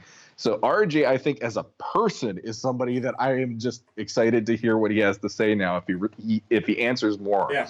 Because that one made me just smile and go, hee. There's more like me out there. And I will throw it out there real quick too that DC Comics, for as much grief as they get, they did something a little similar in that they said that Scareglows were a type of creature in Eternia. Like the kids in villages were afraid of being out after dark because Scareglows were wandering the forest. And it's. I won't say it's always right to make everything kind of a race or a group, but there are certain characters that lend itself to it. Beastman, I've always felt he would do really well as, being from a race of beastmen. And Scareglow's another one where it's like, yeah, there's no reason there has to be just one Scareglow. Like, this is something that could be a concept, and not really a species. I like more like RJ says, like they're created somehow. Yeah, I agree, and that's kind of like the ghosts. Go if ahead. You follow like the Supernatural series or something, like ghosts are, not everyone dies and turns into a ghost. Like so in Eternia, I could see not everyone dies and turns into a Scareglow, but some do. Well, it's the troubled ones, Right. And that's where it would make it spooky. It was this man was a criminal and he did XYZ. And like the thing that I would have said in my head canon, if I did it where Scareglow was a ghost and there were other Scareglows, is his weapon is what was used to kill him. And now he has that in eternity to go and right the wrong that was done to him, in that way. So it's that whole him using his fear and his Scareglow light to go after people and put fear into them. It's like he's showing them what happened to him, and he's showing the darkest things that they could imagine, and all that stuff. It's like it all wraps in. It all kind of works. Absolutely. So yeah, and I like that idea that if the Scareglows were something, it would be they were cursed. Mm-hmm. It's not that they're erased. It's the curse, this death curse that specific people might have gotten because they were horrible in life. Right. That would be pretty cool. However, keep Skeletor Scareglow as the most powerful. That's the other thing you gotta do. If you're making something, and like RJ said, if you're making something a species or like a group, you need to make sure that the one that's in the show is the most powerful of that, Yeah. 2000X failed. He's the master. 2000X failed Clawful in that regard. Don't let it happen to Scareglow. That's the only 2000X failed Clawful a lot. I as much as I love that line, it's oh boy. Yeah. That poor guy. So yeah. But that's the only thing. It's like you got to keep him as the master, though. Like this is the most powerful of the Scareglows, So, yeah, he's a neat character, and just so much you can do with him. And that's basically any of the later line characters because there's not much there. I mean, he's got a full page in the character guide, but that's it. Some characters have 2 or 3 pages. So he's had a few appearances here and there. Hopefully, Revelation will show us a little bit more about him. And so for our review today, tumbling right in because it's not really a segue because it's a part of it. I've just been avoiding talking about this part of him. We're going to review Masters of the Universe, The Power of Fear, issue number 1 of 1 from MV Creations, published by CrossGen, who no longer even exists. Nope. So, this was done. The Power of Fear was done in 2003. Story by Val Staples.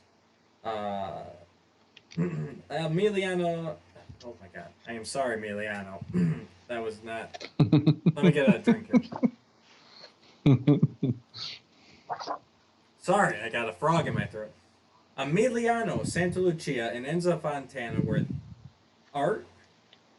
Kevin Senft, John Rauch, and Senft. Yeah. Val Staples did the colors. Val doing the cover.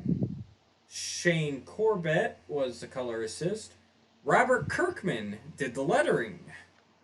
Yeah. Monica Lopez, Vicky Yeager, Ian Richter, and Jeff Walker did the edits.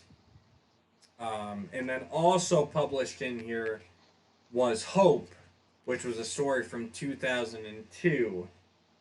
And what this is this was a special comic that was released for Dream Halloween, which is something I don't know, I should have looked up if they still do it or not now. But back around 2000, 2003, they did Dream Halloween every October.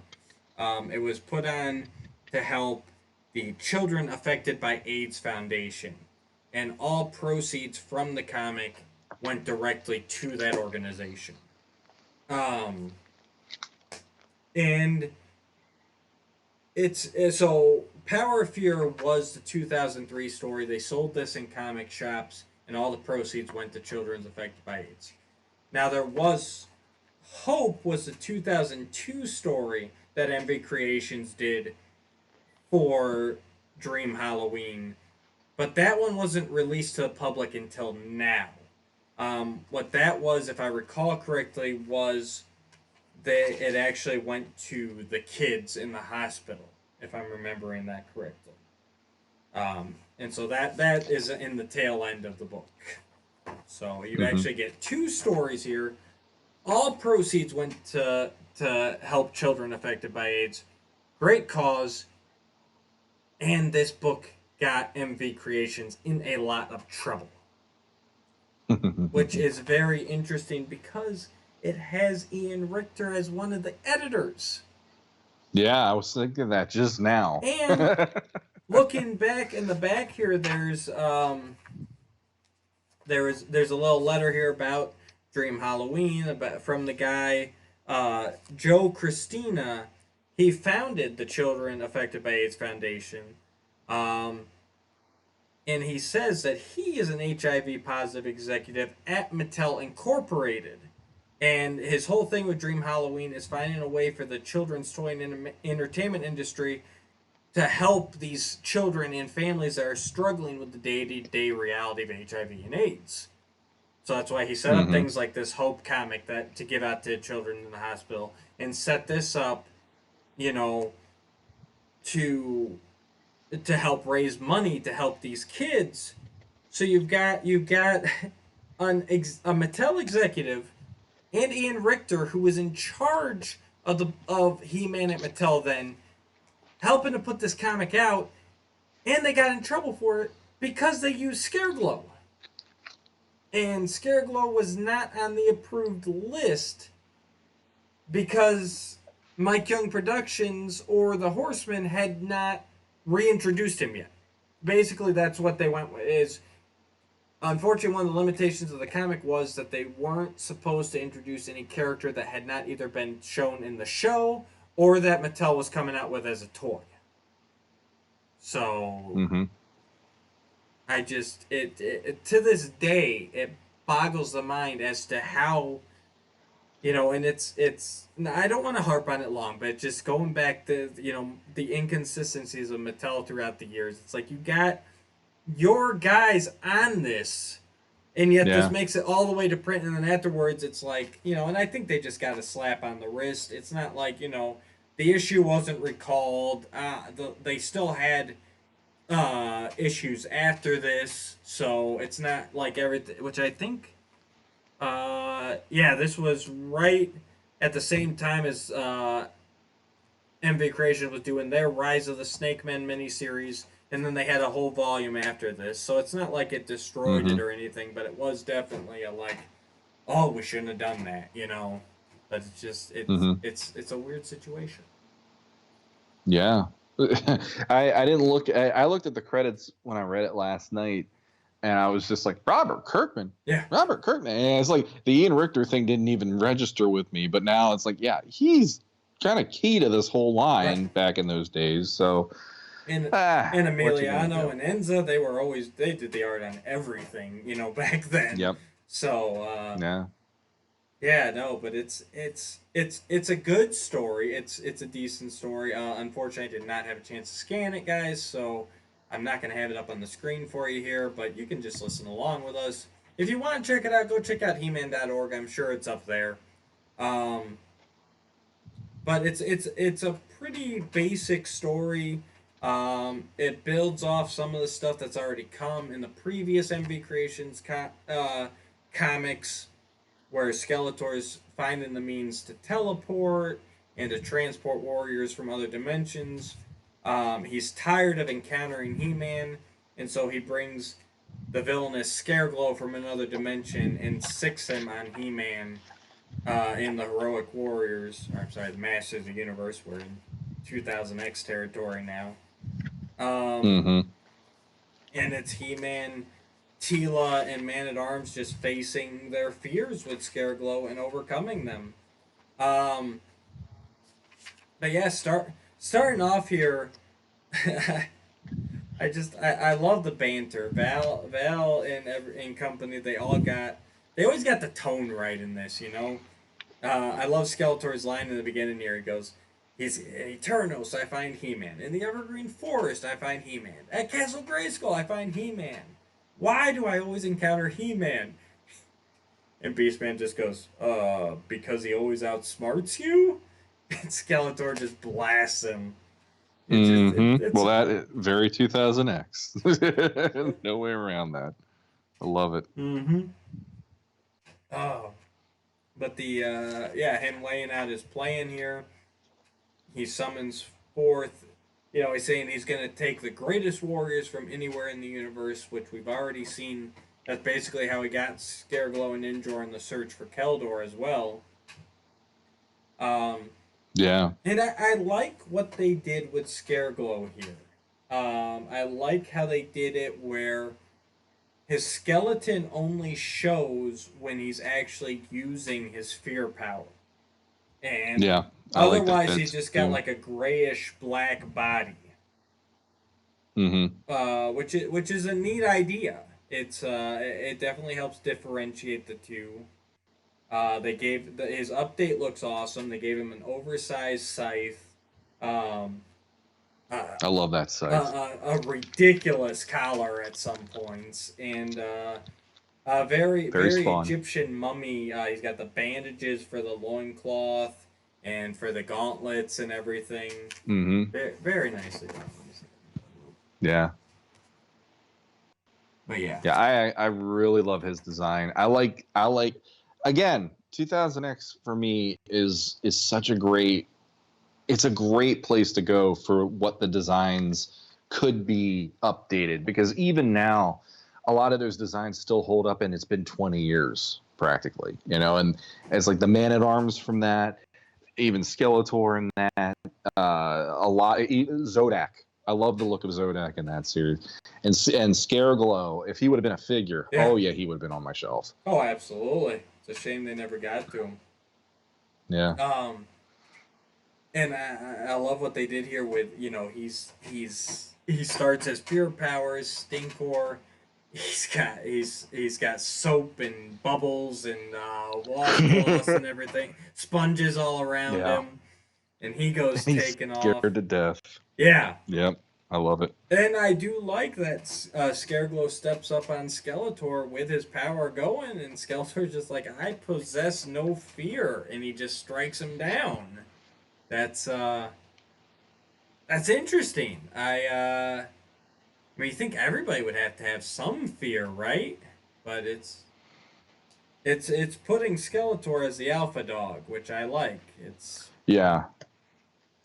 Just thinking about like what fear would he even have now that he's been transformed? I mean, he throws his henchmen away in Council of Evil. Yeah. Like he just throws them their cannon fodder to him and all that stuff. So I don't know. Maybe this version it really is true. He really is. There's nothing. Right. And he's Scareglow is talking about how he's the ruler of his world and he needs to get back there and he's got to send him back there. And Skeletor just says, hey, yeah, that's fine. You want to return to your home world? You need to help me first. And I do find it interesting here.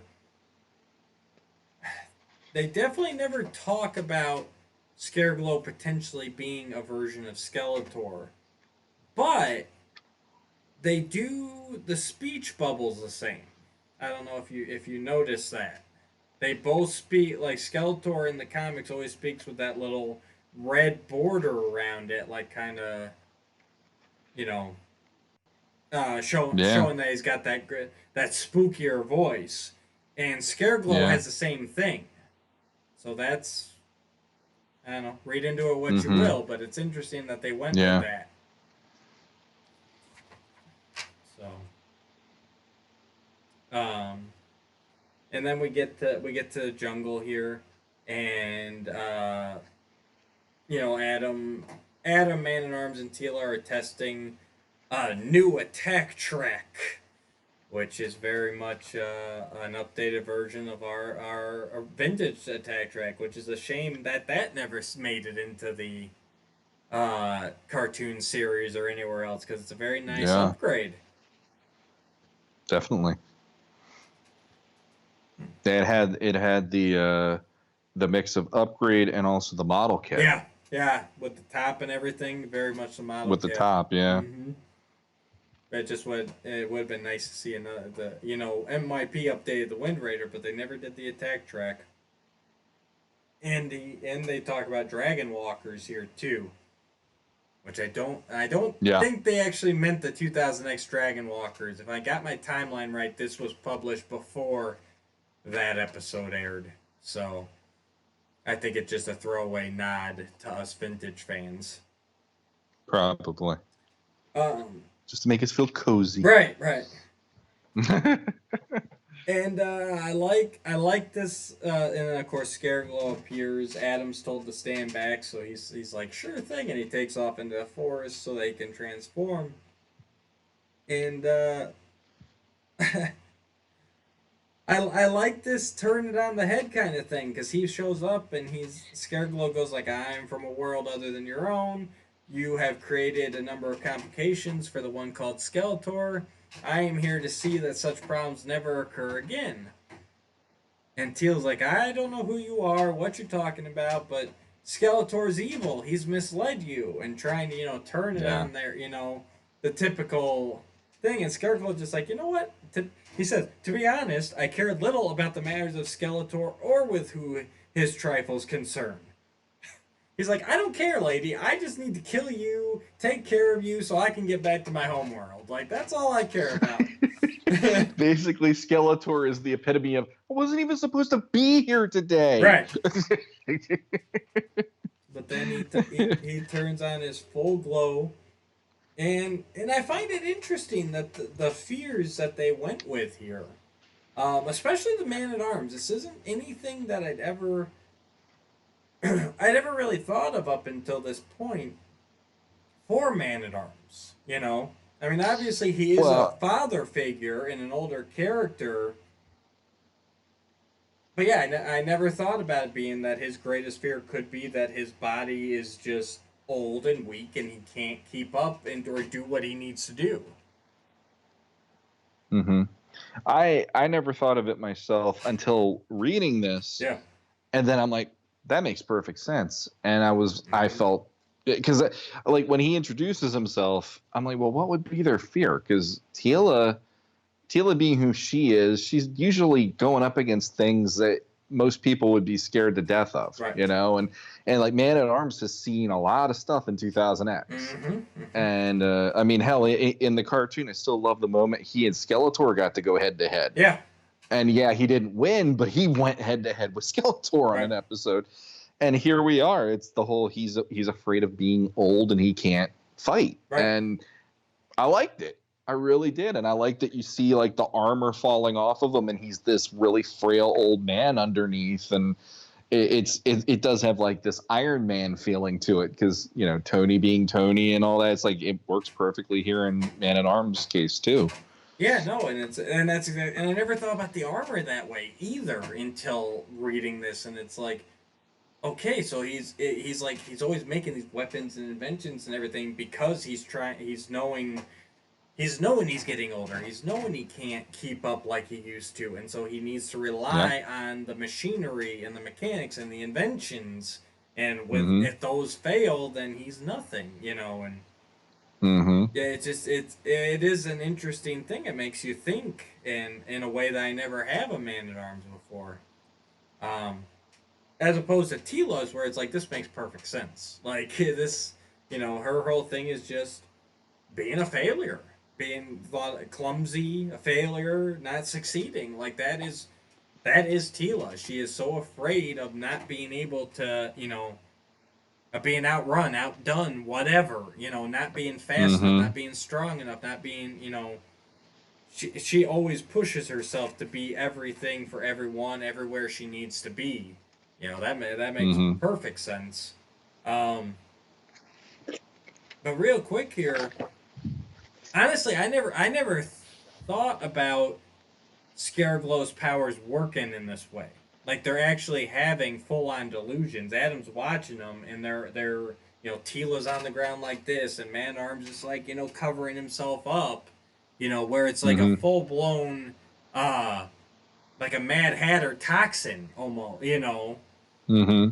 Whereas I guess for me before this came out, I always just thought of Scareglow's fear powers just being like more like you're frozen in fright type of a thing. Like maybe you're experiencing that, but not full on delusions. So I don't know if you had a preference or even a thought to how, you know. The way I always thought it would be, because it did kind of surprise me to see them acting out with all that stuff. I kind of looked at it as going back to the beginning of the episode. It would be kind of like when Superman had the Black Mercy on him. And it's like he is just in this comatose state. And I almost like the idea that when he uses his glow, maybe it makes their eyes get whited out. So it's like they're not even present there. They're in this comatose state, and either they're standing there hypnotized or they fall over and they're just laying there like that. And they're like they're captive to their mind, and their body can't do anything. Yep. Like sleep paralysis or whatever. That's the way I always viewed it, exactly. Like, and maybe they're experiencing this stuff in their head, but not like the acting it out exactly. So because the one thing I will say is if Adam didn't see that, he wouldn't know what he was up against, and that would have made him going through it even creepier for his character. Instead of it looks a little odd, and I could see it being like him looking at Orca going, what the crap? Like, what are they doing? He's making them act, you know, like that would have been more my thinking, instead of thinking, oh, they're in danger, or they're scared of something or whatever. It'd be like them screaming about it. Okay, maybe, but no, I agree. But then he does get ready as they're writhing there. He's ready to chop them up with that big old scythe of his. He's farewell, heroes, and luckily Adam transforms into a fabulous-looking snake armor He-Man and gets there just in time, you know. And they go toe-to-toe, and He-Man sucked right in, too. That was another interesting part. For me, I always thought that He-Man would at least be able to resist Scareglow, at least for a moment or two. But he gets sucked right in too, and this one, I mean, it's not something I didn't see coming, but it's interesting that this is how it manifests, and it's basically just the disappointment of his parents. That's his greatest fear, disappointing them finding out that he is He-Man, and them reacting poorly to that he's kept this from them all this time.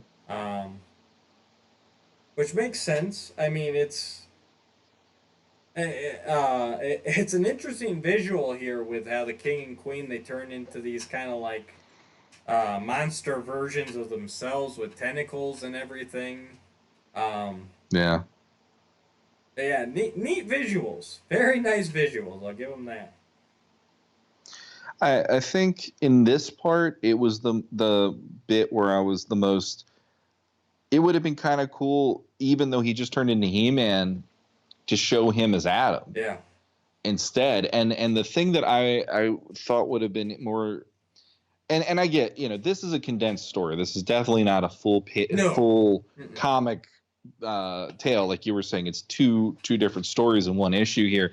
But the idea of Adam feeling weak, and the idea of him going in that route where it's like, if this would have been another issue, like you had, the next issue would have been this.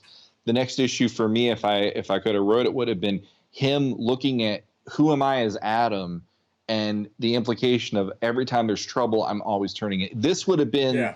the Adam's courage then, Yeah. because it would have tested the fact Adam goes, holy crap, I rely on this so much that I can't do this myself anymore, and I'm going to have to be the king, not He-Man, Right. one day, so that would have been an interesting tale to tell. But in this way, it's like, for what they needed to accomplish here, it works nicely, because there is an element of, you see He-Man doing the whole no please and all that, and it's like you're seeing the hero out of his context technically.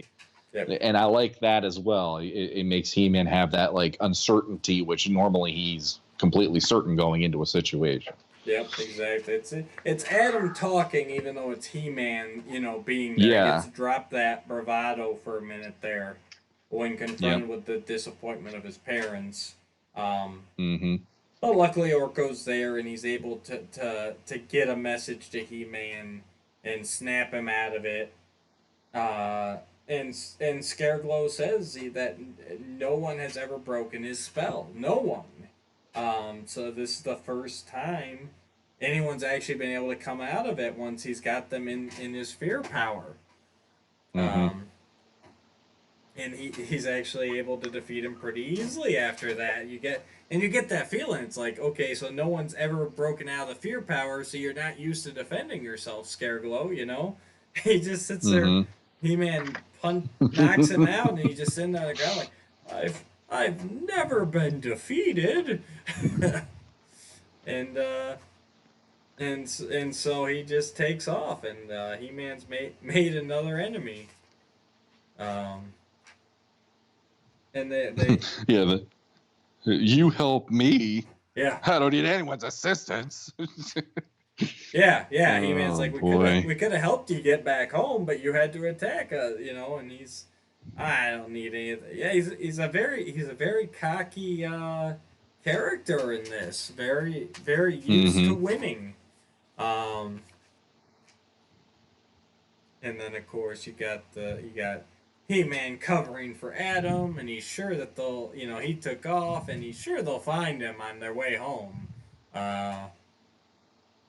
And then I love this end confrontation between Skeletor and Scareglow, and how humbled Scareglow is now. He's actually like kneeling before Skeletor, and he's like, as he's reporting back and saying, oh, I failed, but please send me home now, and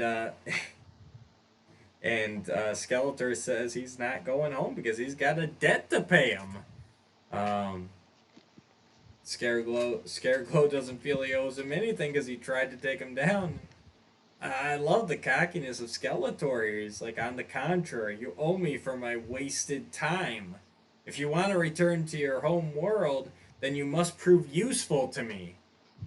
It's like, oh, Skeletor's that boss. He's like, I'm never gonna be happy with you, but if I am happy with you, then you're staying. But if I'm not happy with you, you're still staying because I need whoever I can get. Like he's. Mm-hmm. It's like Scarecrow. He had no intention of ever returning you anywhere. He sees your power. He knows he can use it, and you're his now.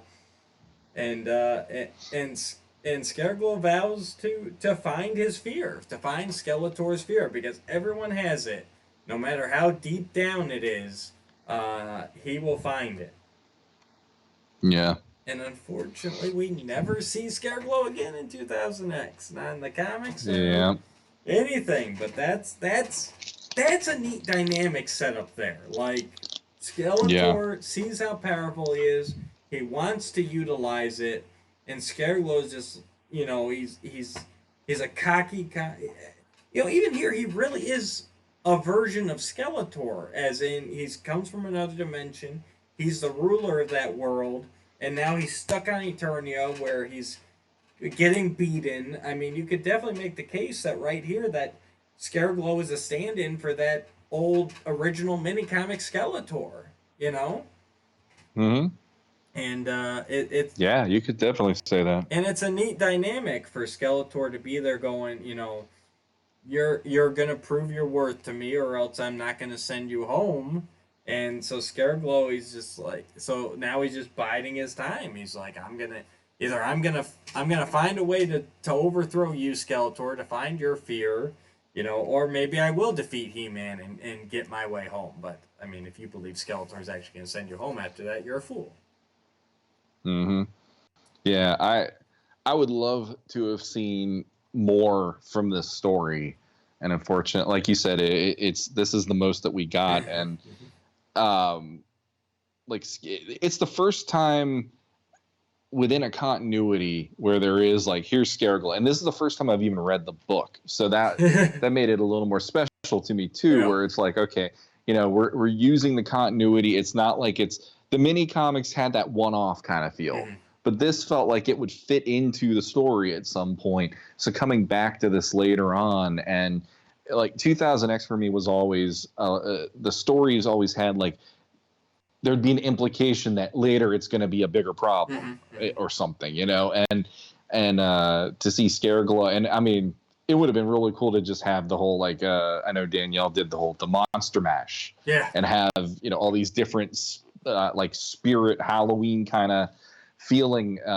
evil warriors showing up, and have them be their own faction in a sense, and then have Skeletor, and then you have Hordak, and you have King Hiss, and I would have loved that as a kid. That would have been, it's like, give me like Universal monster movie versions, but have them be less like the Horde and more legit like the way that they would be.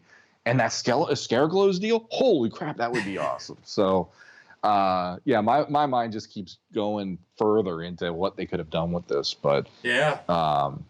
the overall design is amazing for him in this. I love it. Yeah. I do. No, I love it. It's a good upgrade. It's a good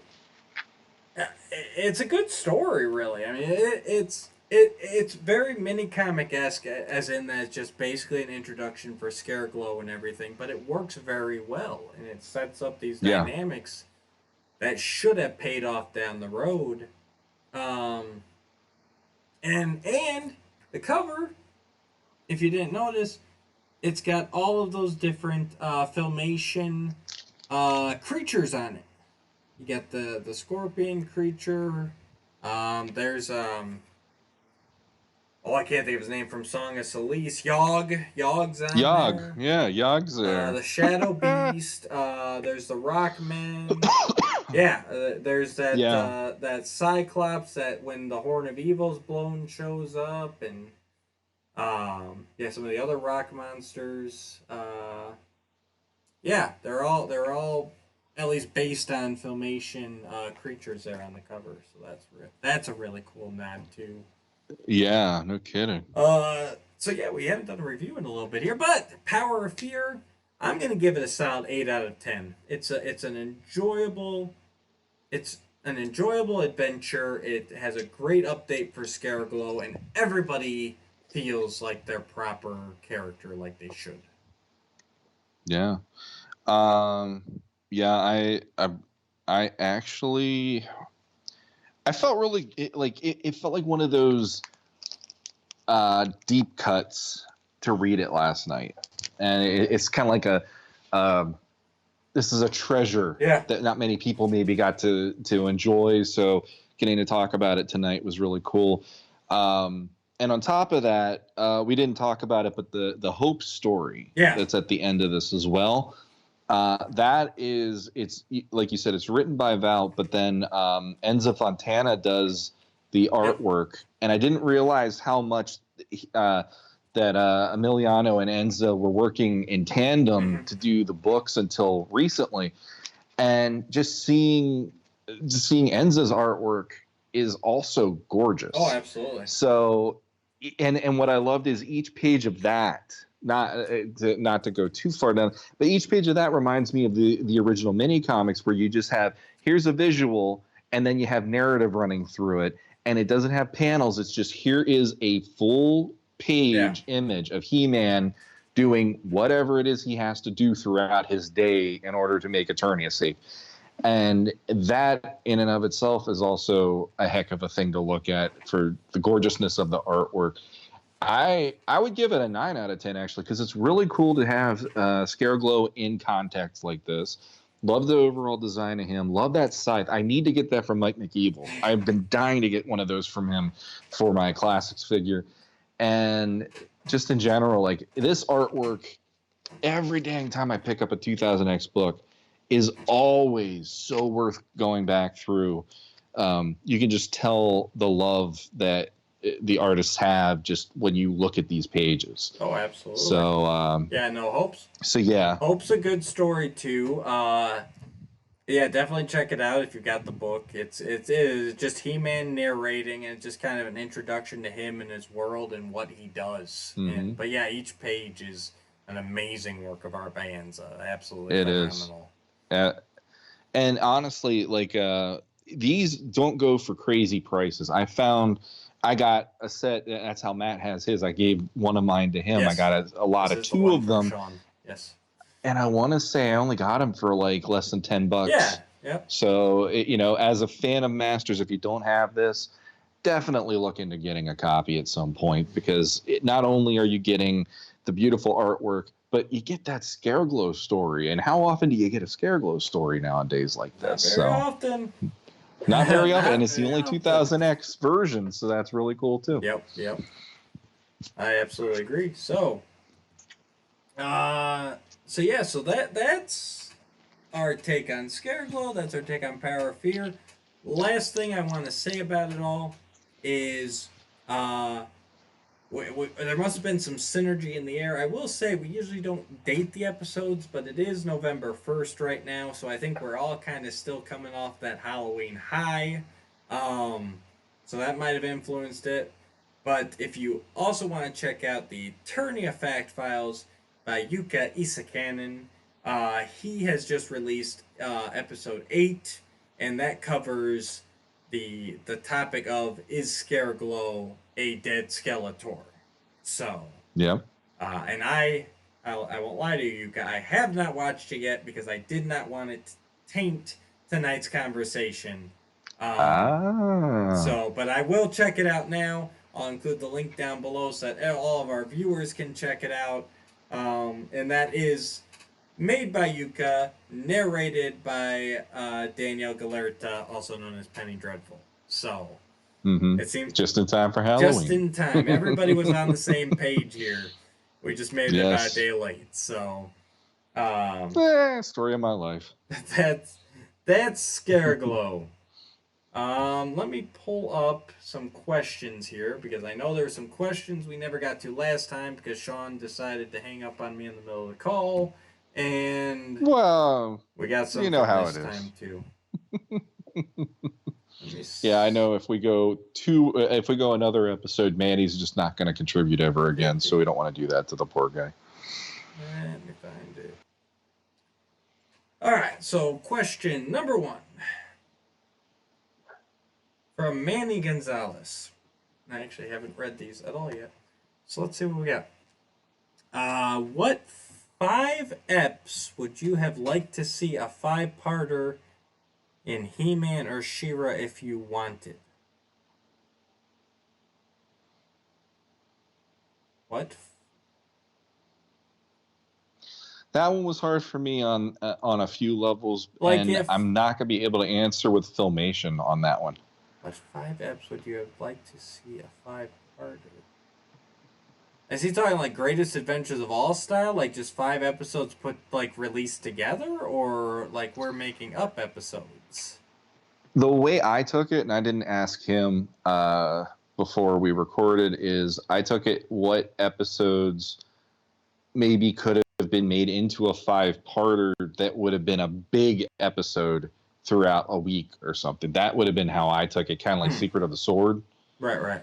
So in that way, I can't think of anything from Filmation that I think works as a 5-parter quite like Secret of the Sword. Go ahead if you got one. I think if you got one. I think I got I something. have to go 2000X, but if you got one, I will have to go 2000X, but you go for it. I'm going to go 2000X too, because I think that... well, okay, I mean, I just off the top of my head, without having to come up with a whole original story here on the top of my head, I'd say in 2000X, I think Council of Evil should have been a 5-parter. If they could have really spaced that out, along a week's run, where it's like, because that's the one thing about Council of Evil. It's a great, and I'm including Last Stand in that. It's a great 3-parter, but I think a couple more episodes definitely would have helped made it feel a little bit more. You could have taken an episode, like you could have started off right away with, them capturing the evil warriors minus Skeletor. Then you could have had an episode where maybe they're still on alert, but like nothing happens. And so then they start to get a little comfortable. Then the 3rd episode, that's when people start disappearing and everything. The masters start getting picked off. And then the 4th episode could be Adam trying to go to save them. And that's when he gets captured, and then you go into the 5th part where they try and set everything right again. That's where my mind goes off the top of my head. I think that one could have been expanded to be a week-long adventure. And you would have felt everything a little bit more, especially with the relaxing of the forces, of the Eternian heroic forces. Okay. For me, again, I had to go 2000X because I know that much better than the Filmation nowadays. I would have went Power of Grayskull. Yep. You took the one that I was going to do, and I had to come up with another one while you were saying it. Power of Grayskull, to me, I would have loved to have that really dig into that, because you have Eternia, you have the Horde, you have this character who, I'm sorry, to this day, I hate the line, "The power has always been in you." I wanted him to have to find something that he needed to amass and go to all 4 corners of Eternia to actually imbue himself in some way. And I still would have loved to have seen when he's on the battlefield and he and Battle Lion are the only 2 trying to fight against everything, having Vina and the rest of the council all doing something in tandem to either use what he found to protect him or do some sort of a spell of protection for him. And as he gets wounded, each person starts to fall or something. You see their connection to him breaks. And then at the end, they're all depleted, and then they honor him by doing what he did they're putting it into the sword, they're giving the power source. Exactly. And that whole thing deserved better treatment than 22 minutes. And I would have loved an entire 5-part episode just delving into that and having bookends of each episode being the sorceress and Adam while she tells him this, and almost the whole, him going, "And then what happens?" And she goes, "That's a story for next time." And then you wait another week, I'm getting chills imagining that, because that would have made that have so much more weight to that episode, because everybody loves it because you're seeing something new. But my issue with it is I'm seeing something new that is very frivolous, and it could have been something so much more monumental for the brand and for the mythology. And instead you have, people going, "Oh, the power's in you all the time. That's so lame." It's like, yeah, I don't disagree with that. It could have been better if it had him having to go the distance to protect his entire world like that. Absolutely. So yeah, 5-parter Power of Grayskull, and the very last episode being "I have the power." Yeah. Because he finally yells that at the end. That would like Power of Grayskull Part 1, Part 2, Part 3, Part 4. Then the final episode, "I have the power," and that's when you get him doing that, which is still my favorite version of "I have the power" on the entire show. Him doing it there was my favorite. No, yeah, that would be great because there's so much given in that episode. Introduces Eternia, King Hiss, Hordak, Grayskull, everything else. Yeah, that definitely should have been a 5-parter. I completely agree.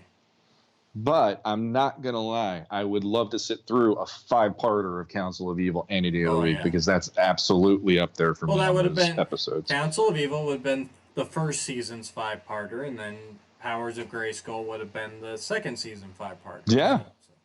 So, we got you locked down there. It all works. We got you. It all works. All right, question 2 for Manny. Which character or lesser known characters would you have liked to see in more episodes in the original series? I'm pretty sure you've done this already, Manny. This question sounds very familiar. Which character? Lesser known characters. I think he did villains before. I seem to remember doing Negator and this was like last year. Yeah. Last year when we started the podcast, I think. Yeah. So which character out of the original series would you have liked to see in more episodes? Lizard Man. I know he had like 3, but he could have definitely had more. I would have loved to see it more. Celise, bring back Celise. There you go, Jeremy. Don't worry, I got you. And in Michigan tonight, he just woke up and he's smiling and he doesn't know why. Something marvelous. Somebody uttered her name. Just happened. Somebody said her name. Yeah, exactly. Yeah, I mean, anybody, as long as it's a good story, I'll take any of the lesser characters. I'm good. I mean, really, in the problem with the original series, even characters like, Manny Faces had 2 appearances. Buzz-Off and Mechanic had 3 or 4. So, I mean, really, you make the argument that everyone's a lesser character in the Filmation series. Yeah, no kidding. I mean, for the heroes, I hated his voice, but I always liked when Fisto showed up. Yeah. So Fisto would have been one, and Manny Faces. Yep. It's like He-Man, Manny Faces, and Fisto are kind of my trifecta of the male heroes that are some of my favorites for different reasons. For villains, I would have loved if they could have had a Lord Mask episode other than House of Shakoti, and it would have been kind of cool to have an episode where even like I would have absolutely loved seeing an episode of Skeletor meeting Shakoti. Because I honestly think Skeletor would have been like, "This bitch is crazy." Like it would have been that whole thing. Yeah. Because she's flat out admitting she's going to put the world in darkness because this is what she wants to do. And it's like Skeletor even would be like, "But I like it here," Like I think that would have been in a really interesting way. It would have probably put him in the He-Man, we have to team up for this, or whatever, and have to stop something that's bigger than them and put their own things aside. It would have been like an Evil Seed Part 2, but the 2 of them having to go up against this like evil witch wizard or whatever. Evil witch sorceress, I should say. What a witch. But yeah, like she's always my go-to, but it's like Larry DiTillio wrote that so interesting that I'm like, I need more. Yeah. I always need more of that episode because they could do a lot more with it. Any of those characters, as long as it's a good story, I'll take any of those lesser characters. Bring them back. Bring Daimar back. Definitely. Daimar Part 2. He would have been actually on my list too because we had that talk when we reviewed that episode. It's like, well, what happened? Yeah. He went through the portal. Does that negate what happened to him when he was over there and all that? And does he still want to conquer and all that? Yeah. Let's see what happens. So, all right. Question number 3, and this wraps up last week's. To make Shawn happy. So I remember that. So I think we're talking 2000X here. Who in the Horde would you have liked to get a significant role in season 3 if we had seen it? So I think he's talking about the proposed that the Mm-hmm. allegedly season 3 would have been the Horde on Mike Young Productions. Sure. So go ahead, Shawn, make us happy. Hordak. He would have been the easy go-to if I don't go to my easy go-tos, because Hordak on there actually was much more like menacing. Yeah. And there was definitely this vibe to him where it's like you only saw the tip of the iceberg of the crap that guy will do, and he will probably do some really creepy stuff if you have to go head to head with him. Again, that would have been cool if the power of Grayskull would have been longer. Yeah. But actually, the one that I love the design of, and I would have loved to see him show up a lot more often, was Montana. Yeah. In Yeah, he looked his amazing. design, and he looked just creepy. Right. And I always like Leech was my least favorite. I think it was always Hordak, and then Montana and Grizzlor were kind of tied, depending on how I was viewing it. And Leech to me was the most uninteresting of the group. He had the suction cups and all that. And I was like, whatever. Grizzlor creeped me out because of his mini comic. Montana, just in general, the look of him and the design in 2000X was awesome. So, I'm gonna throw a curveball, and I'm gonna say, bring me the ladies. Get Catra in there, get Scorpia in there, get Shadow Weaver in there, because I think that's one of the things that kind of set the Horde apart is they had more females, and I know it's because of She-Ra and all that, but I mean it really produces an interesting force there, and it kind of made it more. Hordak was just like whoever. If you're gonna ally with the Horde, we need you because we need numbers. We're all about numbers. It's in our name. We are the Horde. But it was always neat as a kid seeing. I mean, the evil villainesses, like you said, Cody stands out to you all these years later. Evil Lyn, like all you got people who are still on about the Enchantress who showed up in one episode. There's something about just a bad girl, and then for me, when Secret of the Sword premiered, and you had like Scorpia going toe to toe with He-Man, like that was like wow, like look at her, she's badass. And then Catra was just evil as all get out, ruthless, and I would have really loved to see what they could have done with them in the Mike Young universe. Like, really bringing them up, giving them a neat redesign like Scareglow got, like all these guys got, and really seeing how ruthless these chicks could be. That could be really cool. So, definitely. there you go. There's my... And in my episodes, I would have had it that while he's on the battlefield, if Scorpia was in it, she would have delivered one of the first blows that would have gotten him weak because she would have hit him with her tail. And that would have been like part of the whole thing of him fighting them throughout it. He's already fighting this venom that she infected him with. And then that helps Hordak to have the weakness to actually keep going at him then and stuff. But I like it. What could have been? What could have been if I was only like older at that point and able to go, hey, I can write stuff. No, I can't, but I'll try. I can put words on papers, maybe. All right. I do words goodly. Then our last question here we got from new member R.J. Clark. And he says, speculation. I like that. We need to make that a segment. Speculation. Which version of He-Man wins in a battle royale? Alcala Minicomics, Texera Minicomics, Filmation, DC Comics, New Adventures, 2000X, or Golden Books?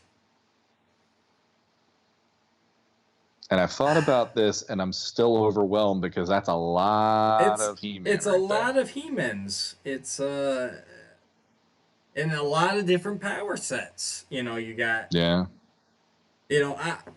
okay, Alcala, he'd survive a while. Because he's a scrapper. He's jungle raised. He's hardy. I don't see him going the distance though. Just because he doesn't have the extra power that almost all these other guys have. I mean, Texera, you could when you get into Texera, you're getting into the transforming He-Man. So everything from him on, they've got the power of Grayskull behind them as well. Um, Whereas Alcala, he's got the harnesses and everything. Mm-hmm. Filmation, you'd have to say he's probably the most super powered.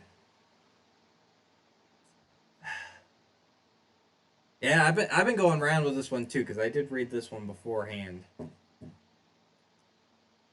But yeah, I mean, and at the end of the day, Golden Books. I mean, he's not much different than Texera, really. DC Comics. I mean, you could take it to Eternity War, but even then, yeah, you know what? It would probably come down to 2000X, Filmation, and Alcala. That's kind of where I think the others would kind of fall by the wayside. Uh, you got any thoughts here as I'm still piecing through? I looked at it from okay, let's take out the ones that I think wouldn't go the distance. Okay. New Adventures wouldn't go the Right, distance that's what I'm for saying. me. Yeah. And that's just a personal prejudice, but it is I just can't see him going up against all these other incarnations and actually being the final guy. I looked at the Golden Books as the Golden Books for me are like he's typically like an adventurer, but he doesn't really have he's even tempered usually. And so like Filmation, yes, he is the uber powered. Right. And that's just he would be the hard one to beat. But the thing about it, like 2000X, I agree with you to an extent, but I honestly feel like 2000X, with him being the age he is, it puts him a little at a disadvantage in some ways, because he does have a little bit of second guessing himself sometimes. And but there are times where his Adam, like in was it Lessons? Yeah, Lessons, when the Ramstone is used against him and he's like, screw you, and he goes head on into it. I think his version of He-Man would get the power of Grayskull knocked the hell out of him during it somehow. I think there'd be something that either Filmation or one of them would do to go, okay, you're out of the fight because you got knocked out into Adam form somehow, possibly. So Texera has temper. Yep. And that's the one thing where I'm like, I don't know if I'd count him out completely. Alcala has he's got a little bit more of like a sarcasticness. It's almost like, I'm He-Man, and oh, the mighty man at arms is shown. It's like there's that element of it. But I agree. I don't think he would go the distance because he's only got the harnesses. He's got no power of Grayskull. So I'd say it for me, it would come down to probably Texera and Filmation. I can see that. Yep. And I'm having a hard time with that because and this is why Filmation He-Man drives me nuts. He's like Superman, where he's too overpowered for me to be like, that works. Like, I always hate the minute that, like, we had that one episode where he jumped in the air and he's forcing something, but he's not pushing against anything. It's just he's moving. And I'm like, no, like, that drives me nuts. So, but, and he's also, he's got the even temper. He also has a temper, though. He's shown that a little bit on the show here and there. But then I guess that's it, though, because we're doing a battle royale against them from their iteration. So I think the answer's got to be Filmation He-Man, right? Like, he's so powerful. I don't see any one of these guys taking him down. Because it would need a dirty He-Man to really take him down, and none of these guys are a dirty He-Man. I honestly think Texera could be, though. We don't see it 100%, but there is this element to him that he even's a little grittier than Alcala, and I honestly think there would be something he would do that might turn the tables somehow And it's like he kills stuff still. Yeah. He took out the Glorm. So he's somebody who's going over the line. Filmation will not usually. And Filmation's usually, I want to be your friend or something. That would be the moment, because he did the whole, oh, Ram Man, you and I are friends. They're shaking hands. But then he'd do something where he would take away the power somehow, I think. Okay. He would do something, or he'd trick him, and then boom, he'd be out of it somehow. And then it'd be him at the end. And I'm not saying he'd be my choice, but just looking at the factors, I'm like, he's the guy that I think he'd probably try to find a way to get a leg up, no matter how it worked out. I agree. I agree. Well, and that's not I agree with your thinking. I still think Filmation He-Man would take it. I'm going to go with Filmation and that's cool. But I can see where you're coming from. And I was trying to do the same thing. I was trying to keep personal bias out of it and just look at it as a matchup here. You know, I could go with. But go ahead. I said we could go with the real cop-out answer of they would all realize that they were on the same side and join forces against Skeletor. They could, but I'm thinking Skeletor is not even dealing with anything that day. He's more like, let the boob kill himself. You know, he'd just be like, whatever. But the one thing I was gonna say is, out of all of them, I honestly think 2000X He-Man would probably be the most dynamic in action, because he definitely didn't have as many of the stock animation moments in his thing. So he would be doing the leaps, and he'd have that like motion background blur going and all this crazy stuff. But I think when he would turn into He-Man, the others would look at him and go, that's how you say I have the power? You do it like that? And that would be my personal thing going into that. Like you sing it, dude. You're not just saying it, you're singing it. Filmation turns to Texera and is like, why is he twirling his sword so much? Twirl? On my Eternia, we twirl. You know? And it's like I said on the first episode, I wasn't sure if they were trying to make it like this is the way they do combat on Eternia, where everybody's doing this dance where they're twirling everything at first. Because that first few episodes, it really did make me go like, is there like some kind of like okay, he moved first, I get to move now, you know, like an old medieval dance type quality? It's still to this day it kicks in when I watch that stuff every time. So there you go. I got Filmation, he's got Texera. RJ, thanks for the amazing question. That was a good brain puzzler. I like it. Keep them coming, buddy. All right. Well, I think we've ran the gamut there. Let's go ahead. Yeah, we're sitting at right about our limit here. So, thanks everybody for tuning in with us. Thanks for everyone who gave us questions. Thanks for sticking with us through all those tangents. This is a fun night. Shawn, you got anything to wrap us up with? Well, you know, on the episode, The Greatest Story Never Told, Booster Gold. On today's episode, we found out that Shawn and Matt can tangent on other things other than Masters of the Universe. We can. We can. We'll save that for another time. We definitely do. But no, like you just said, thanks to everybody that contributed this week. It's fun to have the interaction, and you know, I know that's been something that we both have been trying to scratch our heads going, how do we crack the code? And we're starting to get it, and that's great. So keep it coming. And, you know, anybody who didn't ask questions, feel free. Throw them at us. We're going to have a fun time with this. Yeah, check out our Facebook page. I'll put the link down below there. You can ask us questions there. You can drop comments down below. I'm usually pretty good at responding to them. If not, we might catch them in a future episode.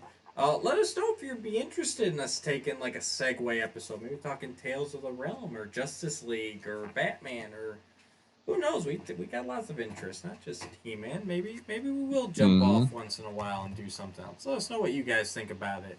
If there's something you DC, it's right there. So, and if there's something you guys want us to cover Masters related, let us know. Remastering or anything else, just something you want us to review. And just thank you all. Numbers have been great. I really appreciate everyone joining us week after week. And click all those buttons down below. Like, share, subscribe. We appreciate you.